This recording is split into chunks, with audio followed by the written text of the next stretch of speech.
Hello everyone, welcome to Mahaguru IAS. I hope you all are doing well. आज के हमारे current affairs के session में हम हमारे इंडियन एक्सप्रेस का एक इंपॉर्टेंट एडिटोरियल आर्टिकल देखेंगे जो कि इंडिया और इजराइल के रिलेशनशिप के बारे में बताया गया है। ठीक है, हम देखेंगे न्यूज में क्यों है।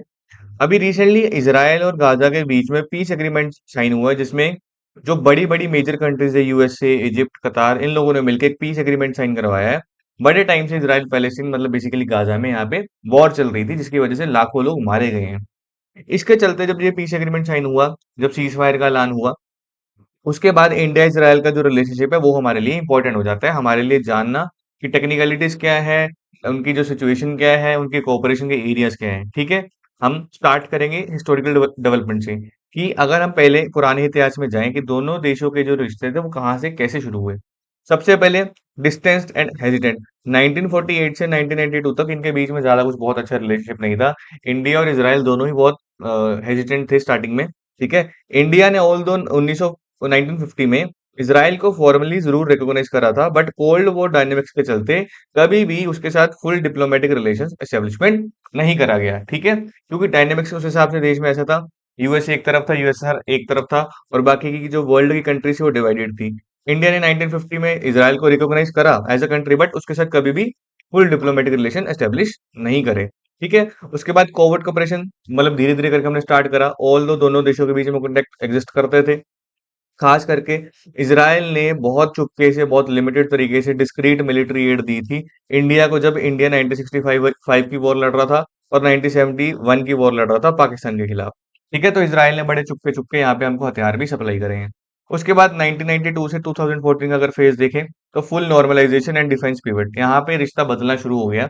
इंडिया ने फाइनली 1992 में फुल डिप्लोमेटिक रिलेशन एस्टेब्लिशमेंट करा इसराइल के साथ। ठीक है, जो कि वो जो रिश्ता था धीरे धीरे डिफेंस एंड सिक्योरिटी की तरफ बढ़ता गया, क्योंकि इसराइल उस टाइम पे इंडिया को बहुत अच्छे अच्छे डिफेंस और सिक्योरिटी इक्विपमेंट्स प्रोवाइड कर रहा था, जैसे crucial laser guided missile kits, हमारे जो यूएवी ड्रोन्स होते हैं, वो बेसिकली हम रशिया और वेस्टर्न सप्लायर से भी ले रहे थे, बट इसराइल सबसे पहले इंडिया को सप्लाई कर रहा था, रशिया और वेस्टर्न कंट्री से भी पहले। ठीक है, तो दोनों के देशों के जो बीच का रिश्ता था वो चेंज होना शुरू हो गया। फिर डीहाइफिनेशन की पॉलिसी इंडिया ने स्टार्ट करी 2014 के बाद।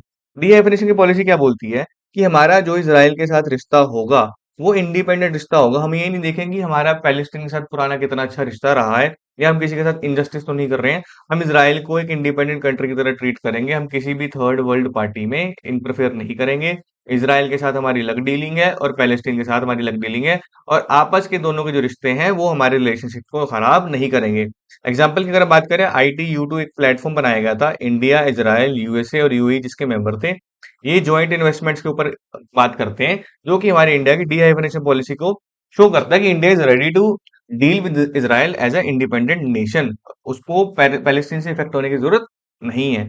ठीक है, यहाँ पे हमको एक बेसिकली एक विजुअल मेमोरी के लिए मैंने आपको यहाँ पे मैप प्रोवाइड करा कि हम कौन से देश की बात कर रहे हैं। ये रहा इसराइल, ये गाजा है। ठीक है, उसके बाद ये वेस्ट बैंक है, ये गोलान हाइट है। ठीक है, ये तीन एरियाज है जो कि पैलेस्टीन के अंडर आते हैं, और यहाँ पे लड़ाई चल रही है, और जब ये जो मेजर लड़ाई चल रही थी ये इस जगह पे चल रही है। ठीक है, जहाँ पे इतने हजारों में लोग मारे गए हैं और डिस्प्लेस हो गए हैं और माइग्रेट्स की तरह इधर उधर भाग रहे हैं। ठीक है, इसी चीज को लेकर अभी पीस एग्रीमेंट साइन हुआ है। अगर हम बात करें सबसे पहले इंडिया और इजराइल के जो रिश्ते हैं उसमें इंपॉर्टेंस क्या है, उसकी सिग्निफिकेंस क्या है। सबसे पहले पॉलिटिकल कन्वर्जेंस। दोनों देशों की अगर राजनीतिक कन्वर्जेंस की बात करें तो जो दोनों देश हैं एक दूसरे का सपोर्ट करते हैं। ठीक है, जैसे कि इंडिया ने इसराइल का जो राइट टू सेल्फ डिफेंस है, जब उस पर हमला करा गया तो उसको सपोर्ट करा, और इसराइल ने जो इंडिया का स्टांस था कि जो क्रॉस बॉर्डर टेररिज्म हो रहा है खास करके पाकिस्तान की तरफ से, इंडिया उसका मुंह तोड़ जवाब देगा, इसका इसराइल ने फुल सपोर्ट करा था। ऑपरेशन सिंदूर के टाइम पे भी इसराइल ने ओपनली सपोर्ट करा इंडिया को। उसके बाद डिफेंस एंड सिक्योरिटी की अगर हम बात करें, जो इसराइल है इंडिया का टॉप मोस्ट डिफेंस सप्लायर्स में से आता है, one of the most top most defence suppliers, जिसमें कि वो हमको एडवांस टेक्नोलॉजी प्रोवाइड कर रहा है, ड्रोन में, एयर डिफेंस सिस्टम में, मिसाइल्स में और इंटेलिजेंस शेयरिंग में। फिर इंटेलिजेंस एंड काउंटर टेररिज्म, जो आतंकवाद के खिलाफ जो लड़ाई चल रही है, दोनों देशों ने मिलकर एक रोबस्ट इंटेलिजेंस शेयरिंग मैकेनिज्म बना रखा है, और दोनों के देशों के बीच में एक ऑपरेशनल कोऑपरेशन है, जिसकी वजह से इंडिया का जो काउंटर टेररिज्म का जो पॉलिसी है उसको हेल्प होती है, और जितने भी आने वाले हाइब्रिड थ्रेट्स हैं इंडिया को ऑलरेडी उसके बारे में पता होता है। ठीक है, फिर ट्रेड एंड इन्वेस्टमेंट की अगर हम बात करें तो दोनों देशों के बीच के जो व्यापार है, बायलैटरल ट्रेड है, वो ऑलमोस्ट 7 से 8 बिलियन डॉलर टच कर चुका है, जिसमें मेजर सेक्टर्स कौन से हैं, agriculture, hitech defence and pharmaceuticals. ठीक है, इन सेक्टर्स में ज्यादा बायलेटरल ट्रेड हो रहा है। उसके बाद agriculture and water management, very innovative point, ये आपको पता होना चाहिए। जो इसराइल ने भी बहुत एक ऐसी तगड़ी इनोवेशन करी है, ड्रिप इरिगेशन, वाटर कंजर्वेशन, जो प्रिसीजन एग्रीकल्चर में, कि इंडिया रिक्वेस्ट कर रहा था इसराइल को कि हमको भी ये टेक्नोलॉजी चाहिए, और ये इसराइल ने ये टेक्नोलॉजी शेयर भी करी इंडिया के साथ, जिसकी वजह से जो इंडिया की जो क्रॉनिक वाटर स्केर्सिटी की प्रॉब्लम है वो भी एड्रेस और यहाँ पे सोल्व करी जा सकती है। फिर इनोवेशन इकोसिस्टम की अगर हम बात करें, तो जो इंडिया है उसको जो इसराइल की एक्सपर्टीज है, जैसे स्टार्टअप कैसे स्टार्ट करने हैं, cyber security, artificial intelligence, smart city technology कैसे डेवलप करनी है, इंडिया यहाँ से गाइडेंस लेता है। और जो हमारा ये फंड है इंडिया और इसराइल का, ठीक है, ये बेसिकली ज्वाइंट रिसर्च और प्रोडक्ट डेवलपमेंट की बात करता है, खास करके ग्लोबल मार्केट्स को आगे लेके जाने के लिए। ठीक है, ये थी सिग्निफिकेंस दोनों देशों के बीच में कौन सी अभी चल रही है, कि इंडिया को क्या फायदा हो रहा है और इसराइल को क्या फायदा हो रहा है। ठीक है, ये मैंने आपको यहाँ पे एक और पिक्चर प्रोवाइड करी है, जो कि बता रहा है कि इंडिया और इसराइल के टाइज कैसे हैं, डिप्लोमेटिक रिलेशन कब एस्टेब्लिश करे, डिफेंस टाइज कैसे बढ़े, कारगिल कंफ्लिक्ट में इसराइल ने कैसे हेल्प करी, रशिया के साथ हमने कैसे इसके साथ मैनेज करा, जो हमारे जो मिसाइल डिफेंस सिस्टम थे, DRDO Israeli air space system है, एंटी टैंक गाइडेड मिसाइल है, spy drone, airborne warning system, और हमारे जो रडार्स हैं, ये सारे इसराइल ने प्रोवाइड करे हैं। ठीक है, ये बहुत एक itself is a very innovative technology. अगर हम फिर बात करें प्रॉपर कि इंडिया और इसराइल के बीच में कौन से ऐसे सेक्टर्स है, कौन से ऐसे एरियाज हैं जहां पे दोनों देश बहुत अच्छे से कोऑपरेट कर रहे हैं, ये पॉइंट्स हमको पता होने चाहिए। सबसे पहले डिफेंस एंड सिक्योरिटी की अगर बात करें, दोनों देशों के बीच में बहुत बड़े लेवल पे आर्म्स ट्रेड हो रहा था। इंडिया ने जैसे भी जितने क्रिटिकल सिस्टम है, रडार हुआ, मिसाइल डिफेंस शील्ड हुए, इसके एग्जांपल की अगर हम बात करें, जो बराक 8 सिस्टम था वो दोनों देशों ने मिलकर बनाया था, और इंडिया को ये हैंड ओवर करा गया था। ड्रोन्स दिए इसराइल ने, और जितने भी सोफिस्टिकेटेड सर्विलेंस इक्विपमेंट है जो इंडिया ने रिसेंटली ऑपरेशन सिंदूर में भी यूज करे हैं, वो सारे इसराइल के द्वारा प्रोवाइड करे गए थे। फिर ज्वाइंट रिसर्च एंड डेवलपमेंट के ऊपर काम कर रहा है। दोनों देशों का फोकस ये है कि हमको बायर सेलर रिलेशनशिप से हटके अब ज्वाइंट डेवलपमेंट पे ध्यान देना चाहिए। हम सिर्फ बेचने वाले और खरीदने वाले देश नहीं है, हम दोनों देश मिलके साथ में डेवलप करेंगे और को प्रोड्यूस करेंगे, और जो इंडिया का आइडिया है आत्मनिर्भर भारत का, उसको हम प्रमोट करेंगे। फिर काउंटर टेररिज्म के ऊपर दोनों देशों ने बहुत लड़ाई लड़ी है। ठीक है, दोनों देश अभी भी एक्सटेंसिव इंटेलिजेंस शेयरिंग के ऊपर काम कर रहे हैं, ट्रेनिंग के ऊपर काम कर रहे हैं, खास करके जो कि सिक्योरिटी थ्रेट से लिंक्ड हो। उसके बाद वाटर एंड एग्रीकल्चर की अगर बात करें, तो जो ड्रिप इरिगेशन है, माइक्रो इरिगेशन की जो टेक्निक्स हैं, ठीक है, इसको इंडो इजराइल एग्रीकल्चर प्रोजेक्ट के तहत इंडिया में भी अप्लाई करना स्टार्ट हो गया है, जिसके वजह से almost dozen of centre of excellence establish करे जा रहे हैं इंडिया की अलग अलग स्टेट और अलग अलग सिटीज में। ठीक है, ये इसराइल के साथ हमारी पार्टनरशिप है। फिर वाटर मैनेजमेंट और रिसाइकलिंग की अगर बात करें, तो दोनों देश water treatment, desalination, recycling technology के ऊपर काम कर रहे हैं।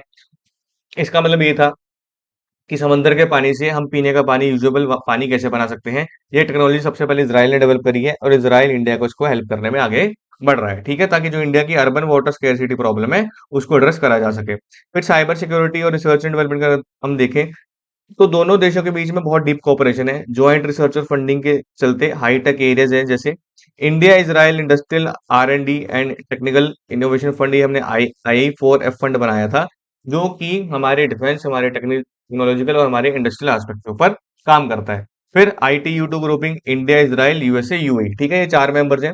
इंडिया और इजराइल इस ग्रुपिंग के, इस इनिशिएटिव के 4 मेंबर्स हैं। ठीक है, यूएस और यूएई के साथ, जिनका फोकस कुछ खास ऐसे सेक्टर्स में, जैसे फूड सिक्योरिटी, वाटर, एनर्जी और ट्रांसपोर्टेशन इंफ्रास्ट्रक्चर को बिल्ड करने में। ठीक है, ये हमने देखा कि कौन से एरियाज ऑफ कोऑपरेशन है दोनों देशों के बीच में, अभी दोनों देश अभी आगे बढ़ रहे हैं। बट अभी ऐसा हो रहा है कि जब से वॉर स्टार्ट हुई है, इवन उससे काफी साल पहले भी, दोनों देशों को बहुत सारे चैलेंजेस भी फेस करने पड़ रहे हैं।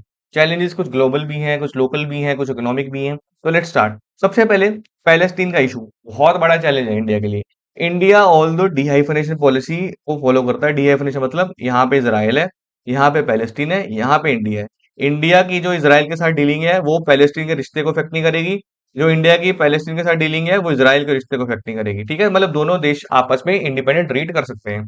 ठीक है, इंडिया दोनों के साथ प्राइस बैलेंस करने की कोशिश कर रहा है, बट कई कई बार ऐसा होता है कि इंडिया का जो पैलेस्टीन का जो प्रो पैलेस्टीन स्टांस है उसके फेवर में बहुत सारे ऐसे ग्लोबल फोरम है जहां पे इंडिया कई बार पैलेस्टीन को सपोर्ट करता है, तो जो इजरायली इंटरेस्ट है और जो इंडिया इंटरेस्ट है वो आपस में क्लैश करते हैं।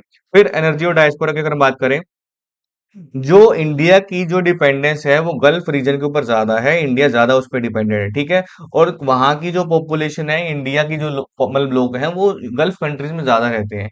ठीक है, तो इंडिया को ये भी ध्यान रखना पड़ता है कि जो गल्फ कंट्रीज है, जो गल्फ पार्टनर्स हैं, उनको ऐसा सिंबल ना जाए, ऐसा सिग्नल नहीं जाए कि इंडिया इजराइल के ज्यादा क्लोज हो रहा है, वरना वहां के जो हमारे जो एनर्जी और डायस्पोरा रिलेशन है वो खराब हो जाएंगे। समझने वाली बात यह है कि जो कुछ गल्फ कंट्रीज है वो इसराइल के प्रॉपर अगेंस्ट है, वो उसको सपोर्ट नहीं करती हैं।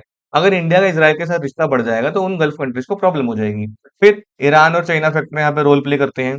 इंडिया की जो पार्टनरशिप है ईरान के साथ, और जो इसराइल की जो लिंक्स है चाइना के साथ, दोनों देशों के बीच में डाइवर्जेंस क्रिएट करता है, दोनों देशों के बीच में शक क्रिएट करता है, और सिक्योरिटी कंसर्न्स यहाँ पे देखने को मिलते हैं, क्योंकि इसराइल की ईरान के साथ नहीं बनती और इंडिया की चाइना के साथ नहीं बनती। दोनों आपस में दोस्त हैं, दोनों के आपस में लिंक है, तो इस वजह से थोड़ी प्रॉब्लम होती है। फिर जो टेक्नोलॉजी ट्रांसफर होता है उसमें बड़ा लिमिटेड तरीके से देखा जाता है। ऑल दो इसराइल डिफेंस टेक बहुत शेयर करता है, बट वो बहुत गिनी चुनी चीजें शेयर करता है, सिलेक्टिवली चीजें शेयर करता है। और अगर उसने कुछ ऐसी चीजें शेयर करी हैं, कुछ ऐसे सेंसिटिव सिस्टम है या कुछ ऐसे यूएस कंट्रोल कंपोनेंट है, तो वो रिस्ट्रिक्शंस के साथ देते हैं कि आप कुछ कुछ फंक्शंस ही एक्सेस कर सकते हो।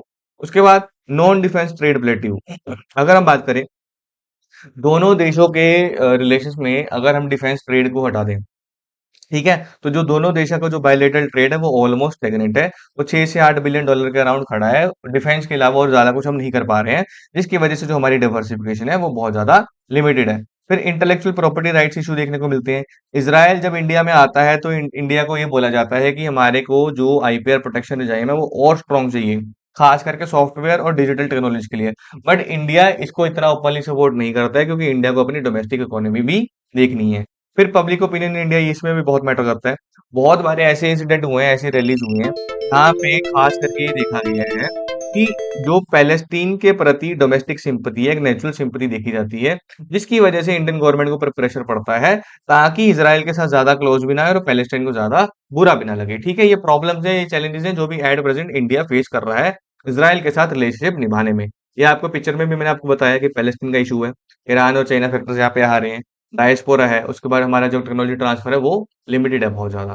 बट अगर हम बात करें कि दोनों देशों को आगे बढ़ना कैसे चाहिए, क्योंकि देखो ऐसा है, when prime minister of India said that this era is not of war, कि ये जो हमारा जो टाइम है ये लड़ाई का टाइम नहीं है, सब देशों को आगे बढ़ना चाहिए। ठीक है, वॉर आज ना आज रुक गई है, उसमें पीस एग्रीमेंट भी साइन हो गया है, बट स्टिल कभी ना कभी दोबारा ऐसा होगा कि दोबारा किसी ने फायर करके दोबारा वॉर स्टार्ट हो जाएगी। बट इस सब के चलते जो दो देशों के रिश्ते हैं वो खराब नहीं होने चाहिए। तो अगर हम वे फॉरवर्ड की बात करें, इंडिया और इसराइल को आगे कैसे बढ़ना चाहिए, तो सबसे पहले उनको अपने स्ट्रेटेजिक और डिफेंस कोऑपरेशन को थोड़ा और डीपन करना चाहिए। ठीक है, जो जॉइंट आर एंड डी के ऊपर काम करना चाहिए, को प्रोडक्शन के ऊपर काम करना चाहिए, ताकि दोनों कंट्री मिलके एडवांस मिलिट्री टेक्नोलॉजी बना सके, drone, missile defence, cyber security. ठीक है, और जो रेगुलर हाई लेवल डायलॉग्स होते हैं दोनों देशों के बीच में, उसको एक इंस्टीट्यूशनलाइज तरीके से, रेगुलर तरीके पे करना चाहिए। फिर जो हमारे इकोनॉमिक और इन्वेस्टमेंट की कोलैबोरेशन को एक्सपेंड करना पड़ेगा। जो हमारा 2025 का बायलेटरल इन्वेस्टमेंट ट्रीटी है इसराइल के साथ, उसको बूस्ट करना पड़ेगा, ताकि टू वे एफडीआई के ऊपर काम करा जा सके। ऐसा ना हो कि सिर्फ इंडिया के लोग इसराइल में इन्वेस्ट कर रहे हैं और इसराइल के लोग सिर्फ इंडिया में इन्वेस्ट कर रहे हैं। दोनों देशों के आपस में एफडीआई के ऊपर काम करना पड़ेगा, बैरियर्स को हटाना पड़ेगा, और आने वाले टाइम के लिए फ्री ट्रेड एग्रीमेंट को अगर सिक्योर करना है तो उस पे काम करना पड़ेगा, ताकि जो ट्रेड वॉल्यूम है वो ऑलमोस्ट 7 से 8 बिलियन डॉलर के ऊपर जो कि एट प्रेजेंट स्टक है वो आगे बढ़ पाए। ठीक है, फिर इनोवेशन और टेक्नोलॉजी एक्सचेंज के ऊपर काम करना पड़ेगा। एआई, बायोटेक, साइबर सिक्योरिटी, ये सारे इमर्जिंग सेक्टर्स हैं। स्मार्ट टेक्नोलॉजी हुई, इसराइल इन सब चीजों में बहुत आगे है, इंडिया को इससे सीखना पड़ेगा और इसराइल को टेक्नोलॉजी शेयर करनी पड़ेगी अगर इंडिया के साथ रिलेशनशिप मेंटेन करना है। जो इंडिया और Israel industrial R and D और इनोवेशन फंड है, जिसको हम क्या बोलते हैं, I4F, वो दोनों देशों को आपस में आगे लेके जाने की बात करता है।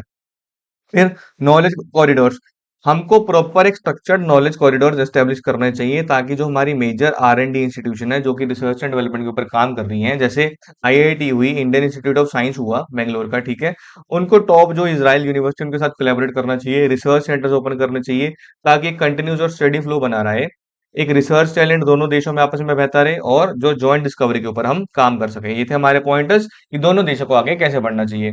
इस पूरे टॉपिक की कंक्लूजन की अगर बात करें, तो एक प्रैग्मेटिक मतलब एक होपफुल उम्मीद वाली, मल्टी सेक्टोरल जो सिर्फ डिफेंस से लिंक्ड ना हो, ओवरऑल सेक्टर से लिंक्ड हो, एक बैलेंस्ड अप्रोच जिसमें इसराइल को भी नुकसान ना हो, पैलेस्टीन को भी नुकसान ना हो, और इंडिया को भी कुछ कुछ नुकसान नहीं होना चाहिए। दोनों की जियोपॉलिटिकल सेंसिटिविटी को रिस्पेक्ट करते हुए और कोऑपरेशन को बनाने के चलते हुए इंडिया इसराइल के रिलेशन एक ऐसे सीमेंट तरीके से बनाए जाएंगे, ताकि आने वाले टाइम के लिए जो इंडिया के जो स्ट्रेटेजिक और इनोवेशन ड्रिवन ग्रोथ प्रोजेक्टरी है वो भी ऊपर जाए, इसराइल को भी कुछ प्रॉब्लम ना हो, दोनों देश साथ में आगे ग्रो करें, टेक्नोलॉजी शेयर करें, और जो जियोपॉलिटिकल टेंशन चल रही है उसको कम करा जा सके। ठीक है, this was all about India Israel ties, कैसे हिस्ट्री हुई, कैसे स्टार्ट हुआ, क्या इतिहास था, सिग्निफिकेंस क्या है, चैलेंजेस क्या है, कौन से सेक्टर्स में कोऑपरेट करा जा रहा है, कौन से सेक्टर में चैलेंजेस देखने को मिल रहे हैं, आगे कैसे बढ़ना चाहिए और लास्ट में कंक्लूजन कैसे आपको यूज करना है। ठीक है, this was all about India Israel ties. I hope you got my point. Thank you so much.